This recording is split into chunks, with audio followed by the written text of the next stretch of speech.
Donc René Martin, bientôt 10 ans de présidence de l'association des Amis du Vieux-Brignoles et beaucoup de changements au musée des Comtes de Provence. Est-ce que vous pouvez nous parler de ce qui vient de s'y passer? Voilà. Alors nous sommes restés fermés pendant près de 3 ans. Il y a eu des travaux très importants de mise en sécurité au niveau de la sécurité des personnes et des biens, mais malheureusement ça a duré plusieurs années, compte tenu que notre édifice est quand même du XIIIe siècle, donc nous avons de nombreuses contraintes, et sans compter la présence des architectes des bâtiments de France, avec tout ce que cela comporte. Le musée fonctionne toute l'année, il est ouvert maintenant du mercredi au dimanche, de 9h à 12h et de 14h à 18h.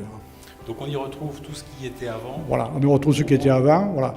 Par contre, nous avons fait beaucoup de changements, c'est-à-dire que des pièces ont été changées au niveau de Renoir où nous sommes à l'heure actuelle, au niveau des tableaux de Parcelles, de Montenard, et nous avons changé également la disposition de plusieurs pièces. Aujourd'hui, c'est le jour de l'inauguration de l'exposition sur la guerre de 14, puisque vous savez que 1914, c'est la commémoration de la déclaration de guerre, et nous sommes à un jour près. Il y a 100 ans, c'est-à-dire 100 ans demain, l'archiduc d'Autriche-Hongrie a été assassiné à Sarajevo, et c'est ce qui a déclenché la guerre de 14. Voilà, tout part de là. Alors vous verrez à l'étage une exposition qui a été réalisée grâce au concours de l'ONAC, qui nous ont prêté une exposition itinérante d'une vingtaine de tableaux.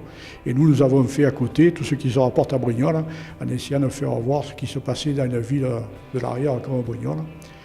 Une ville de l'arrière, mais qui a quand même été en prise directe avec le front, puisque Brignoles, je ne sais pas si beaucoup de gens le savent, c'était une ville de garnison pendant la guerre de 14, et tous les mitrailleurs du 14e et 15e corps faisaient leur classe ici avant de partir au front. C'est pour ça qu'il y a énormément de cartes postales de l'époque sur Brignoles qui sont réparties un peu dans toute la France.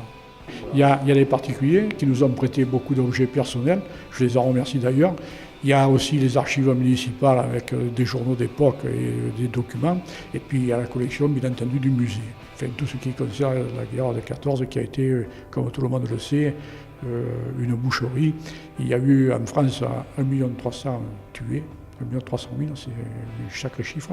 Et il y a plus de 4 millions de blessés, et dont certains n'ont jamais pu récupérer comme ils étaient autrefois. Cette exposition débute aujourd'hui par l'inauguration et elle durera jusqu'au 5 octobre.